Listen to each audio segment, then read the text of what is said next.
ازيكم عاملين ايه؟ انا ايزيس، اهلا بيكم لو انتوا اول مره تشوفوني، واهلا بيكم برضو لو انتوا دايما بتشوفوني. ده الفيديو اللي كنت قلت لكم ان انا هعمله، وهو ايه الحاجات اللي تشتروها من ايفا.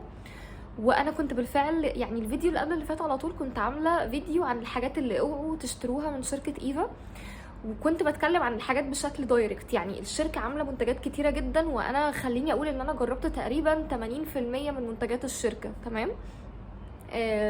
الحاجات اللي انا كنت عاملاهم في الفيديو بتاع ما تشتروهاش، هي من وجهة نظري هي مش حلوة، وتقدروا تتفرجوا على ريفيوز لناس كتير هتعرفوا ان هي فعلا مش حلوة، وده يعني دايركت بقول لكم ما تشتروش الحاجات دي.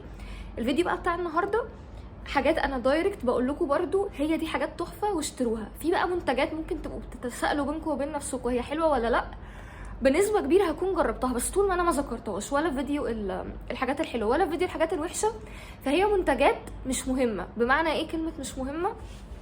يعني هي منتجات ما فيهاش حاجه مميزه، هي ممكن تكون ولا حلوه ولا وحشه، هي عاديه، اللي هو مش لدرجه ان انا احطها في انها فيديو حاجات وحشه، ولا لدرجه ان انا احطها في فيديو حاجات حلوه. اللي هو كبروا مخكم، يعني ركزوا على الحاجات اللي انا اتكلمت عليها بس. فلو انتم مهتمين شوفوا الفيديو للاخر، متنسوش تعملوا بقى لايك وشير وتشتركوا في القناه وكل الحاجات دي، ويلا بينا نبتدي. خلينا نبدا باول حاجه هتكلم عليها، وهي انواع الغسولات اللي هم منزلينها. يعني الغسولات اللي انا هتكلم عليها هي دي اللي انا فعلا شايفه ان هي كويسه وحلوه. من ضمنهم اللي هي كل انواع غسولات ايفا اللي بنفس الشكل ده، سواء كان الاصفر او الاخضر او الازرق اللي معايا ده. بصوا هما كلهم كويسين. حاسه ان هما لزاز، ما بينشفوش البشره قوي. برضو مش اللي هم بيعملوا حاجة رهيبة قد ما هم بينضفوا بس بشرتك من المكياج. فلو انت البادجت بتاعتك على قدها شوية ممكن تشتريهم. هم سعرهم دلوقتي بقى 50 جنيه، بعد ما كانوا اصلا ما بيكملوش 27 جنيه، بس يعني يعتبر ده ارخص انواع غسولات ايفا عاملاها لحد دلوقتي، وتبقى افوردبل شوية ومن شركة محترمة يعني. دي كده اول حاجه. الحاجه بقى اللي بعد كده، وده من الغسولات اللذيذه الفظيعه اللي هم عملوها فعلا، هو الغسول بتاع فريش ريستورت. وده المفروض ان هي من مجموعه التعامل مع الحبوب، اللي هو لو انت حد بشرته فيها حبوب ممكن يشتري يعني الغسول ده. طب هل هو فعلا بيعمل حاجه للحبوب؟ هو مش بيعمل حاجه بصراحه دايركت للحبوب، يعني انا ما شفتش ان هو عمل حاجه معينه للحبوب، ولكن هو في ميزه حلوه قوي، ان هو بيوازن الافرازات بتاعه الزيوت اللي بتطلع من بشرتك.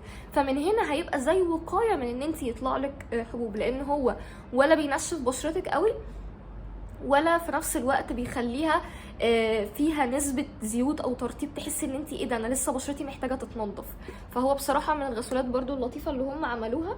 والغسول الثالث وهو الغسول بتاع لاين الهيدرونيك اسيد، وده من ألذ الغسولات برضو اللي هم عملوها، مع انه بيفكرني شوية بتاع الحبوب ده.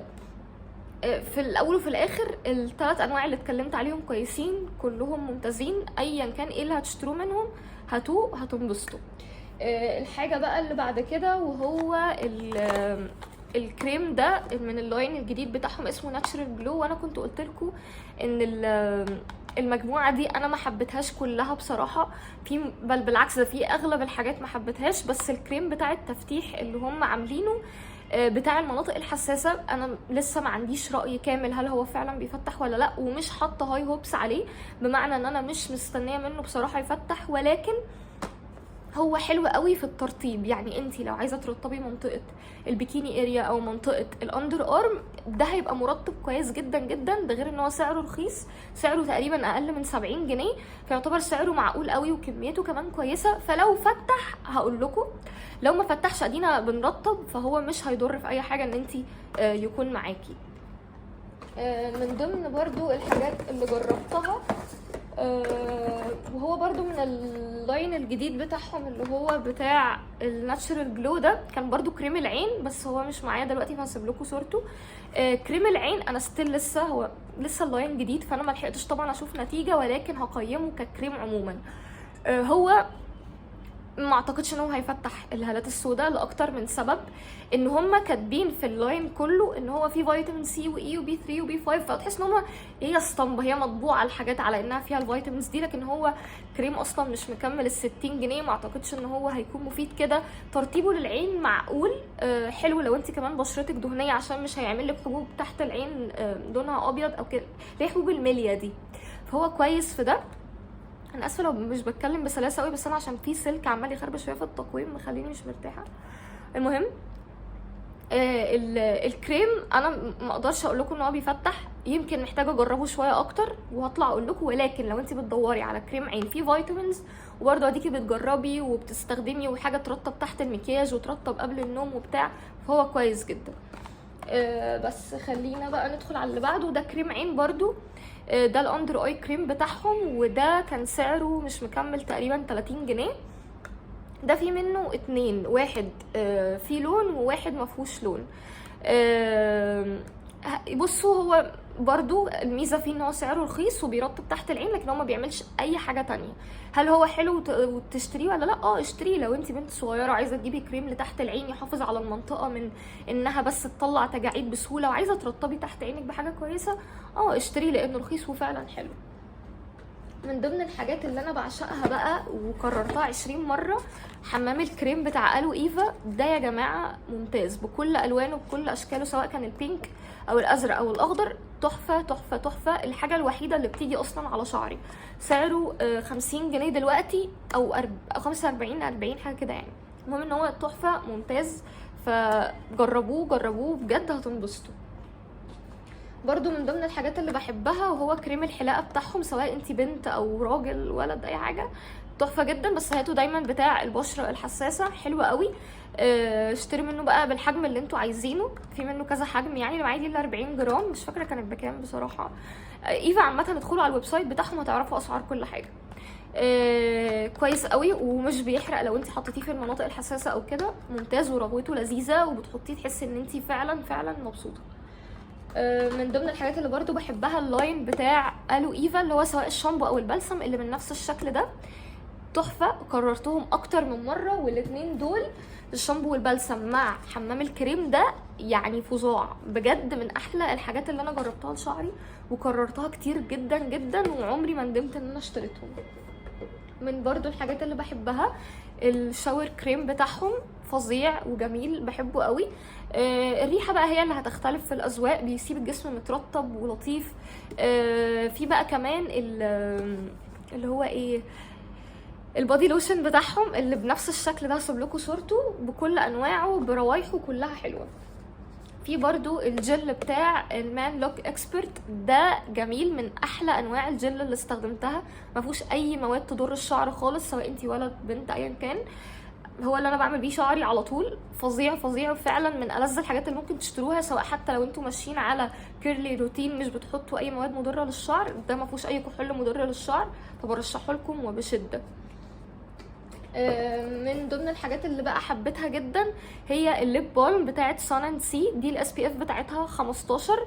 طبعا 15 هو مش اعلى حاجه، بس ستيل كويس جدا، وتقدري ان انت تري ابلايد كل شويه. الترطيب بتاعها حلو، وما تكتروش بس منه عشان خاطر ما يكلكعش. وانا يعني معرفش يعني حبيتها، هي سعرها كان 60 جنيه، هي بتاعتي بتخلص اصلا خلاص. لكن اوفر اول هي كويسه. هي ريحتها هي بس اللي مش حلوه، لكن جميله. وتحت كمان الروج او حاجه بتبقى جميله قوي. من ضمن الحاجات برضو اللي جربتها وهو الكريم بتاع السنسيتيف ارياز، وده يعتبر اللي هو الاول واحد هم اخترعوه اقدمهم يعني، في فيتامين بي 5 وبي 3 ومش عارفه ايه والكلام ده كله، وعلى ايه عاملين لنا متر كده يقيس وبتاع.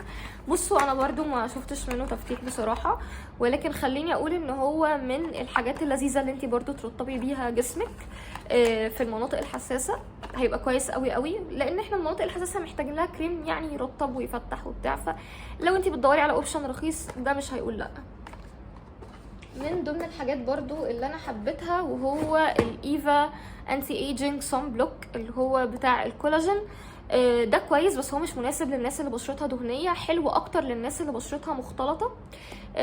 كويس يعني، لطيف، تقدري تحطيه تحت المكياج كده، بيخليكي تستغني عن المرطب، فلطيف. وحمايته من الشمس كمان حلوه جدا. من ضمن الحاجات اللي حبيتها برضو كان الاسيتون بتاع ايفا. ما فيهوش رغي كتير يعني، بس هو اسيتون كويس، مش بينشف الضوافر، مش بتحسي ان هو بتحتاجي منه كتير عشان يشيل يعني. فبرضو من الحاجات اللي انا برشحها لكم. من الحاجات اللي بحبها جدا كمان الكريم الاخضر ده، وده بالنسبه لي بديل للفاونديشن حرفيا. ده تحفه، بتحطيه قبل ما تنزلي وتحطي المكياج بتاعك. هسيب لكم الفيديو اللي انا بطبق لكم فيه الطريقه ازاي بستخدمه كبديل للمكياج وبديل لكريم الاساس. وده يعني كان بقاله فتره ما بينزلش ونزل تاني دلوقتي. من ضمن الحاجات اللي حبيتها برضو هو الشاور كريم بتاع الاطفال ده. هو بس ريحته مش هتعجب الناس كلها، ريحته اطفال زياده عن اللزوم، وريحته مش عاطفيه اكتر حاجه، بس يعني تمام. ريحته عامله زي الباودر كده، برضو بيسيب الجسم ناعم شويه، والمكونات بتاعته لذيذه، فبرضو من الحاجات اللي انا برشحها لكم. من الحاجات التحفه برضو هو السان اند سي صن بلوك، وده يعتبر من ارخص الصن بلوكات اللي عندهم، وهو فعلا حلو قوي. ده مناسب اكتر للناس اللي بشرتها دهنيه، فممكن لو انتي بشرتك جافه تستخدمي بتاع كولاجين، او مختلطه تستخدمي برضو بتاع كولاجين، ولو انتي بشرتك دهنيه قوي ممكن تستخدمي بتاع صن اند سي. من الحاجات برضو اللي حبيتها السيرم بتاع النياسيامايد، وده من اعظم اختراعات شركه ايفا بالنسبه لي. تحفه وبديل لاي سيرم نياسيامايد غالي. ايفا ممتاز، وكلمتكم عنه اصلا كتير جدا على القناه. وفايده النياسيامايد ان هو بيظبط الافرازات بتاعه الزيوت بتاعه بشرتك، وبالتالي ليه اثر على الحبوب وشكل المسام. اتكلمت عنه كتير فمش هحرق فيه كتير دلوقتي. من الحاجات اللي حبيتها برضو الفيتامين سي سيرم. هو في عيب قاتل ان هو في ريحه كحول كتيره قوي، مش مناسب خالص للبشره الحساسه، ولكن برغم كده فعال جدا جدا في التفتيح. تحفه، من اعظم برضو الحاجات اللي ايفا عملتها. بالمناسبه انا ما جربتش غير نوعين السيرمز دول، وكلمتكم على سيرم معين وحش، شوفوا في الفيديو الحاجات اللي ما حبيتهاش، ابقوا شوفوها تعرفوا انا ليه ما حبيتوش. في بقى حاجات مش معايا صورتها هقول لكم عليها، ومن ضمنها النايت كريم بتاع الهيلورونيك اسيد، وده جميل جدا. هو بس تقيل شويه، فخدوا بالكم لو انتوا بشرتكم دهنيه في الصيف مش هيناسبكم قوي، ولكن هو ممتاز لو انتي في الشتاء ايا كان ايه نوع بشرتك، هيفرق معاكي فعلا في شكل بشرتك.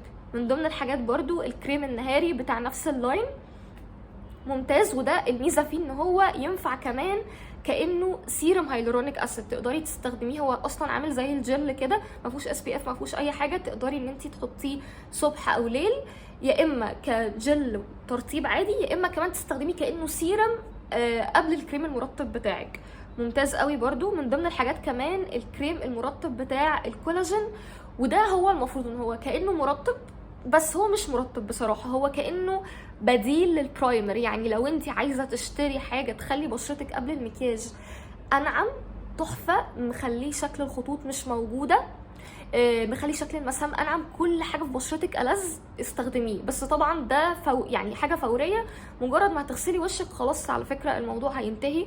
وعلى فكره هو كان ليه شكل قديم واتغير، هو بقى شكله الجديد اللي هوريه لكم دلوقتي. من ضمن الكريمات برضو اللي هم عاملينها مرطبه، اللاين بتاع الكولاجين برضو، اللي هي الكريمات اللي شكلها كده دي. اختاري السن بتاعك واشتري الكريم. هل هو بيعمل حاجه؟ مش اكتر حاجه بتعمل فرق، يعني مش هتشوفي فرق ملحوظ، ولكن هو كريم مرطب خفيف ولطيف، بتحسي ان انت حاطه حاجه مروقه بشرتك كده، فاهمين؟ فهو لا، لذيذ بصراحه. الحاجه كمان اللي بعد كده المايسلر ووتر، او هو مش مايسلر ووتر، لا، اللي هي مزيل المكياج الزيتي، اللي هو هسيب لكم صورته ده. حلو قوي، لطيف قوي قوي برضو. ما بيسيبش الوش مدهن اكتر حاجه، بس لو انت عينيكي حساسه خدي بالك عشان بس ما يحسسش عينيكي اكتر حاجه. من ضمن الحاجات كمان اللي جربتها مزيل المكياج بتاع مجموعه الهيلورونيك اسيد. مش اعظم حاجه في الدنيا، بس مش بطال برضو، لو حابين تجربوه جربوه. في كمان مجموعه الشعر بتاعه الكيرلي، ممتازه، حبيتها سواء كان الشامبو او كان البلسم، الاتنين حلوين جدا، ومع بعض الاتنين حلوين، يعني اشتروا الاتنين مع بعض مع الماسك كمان بتاع لويفا اللي كلمتكم عليه، ممتاز. من ضمن الحاجات بقى اللي حبيتها قوي قوي وهي اللاف تيل، المست بتاعهم لذيذه، وانا قلت لكم على واحده منهم وحشه جدا ما بتثبتش، لان هما مش كل الروائح بتاعتهم بتثبت، يعني الموف دي بتثبت حلو. اللي هي مش فاكره، انا مش قادره افتكر اسمها، هتلاقوها في الفيديو. الحاجات اللي ما فضلتهاش ريحتها حلوه، بس برغم كده ما بتثبتش، لكن هي دي جميله جدا. بس يعني دي كانت كل الحاجات اللي انا فعلا بقول لكم اشتروها، والحاجات اللي انا بقول لكم ما تشتروهاش في الفيديو بتاع الحاجات الوحشه اي حاجه انا ما ذكرتهاش يبقى يا اما انا ما جربتهاش، يا اما هي لا تستحق انها تتذكر لانها مش مميزه في اي حاجه. بس كده، يا رب يكون الفيديو عجبكم. اعملوا فولو على انستجرام وعلى تيك توك، وهستناكم في الفيديو اللي جاي.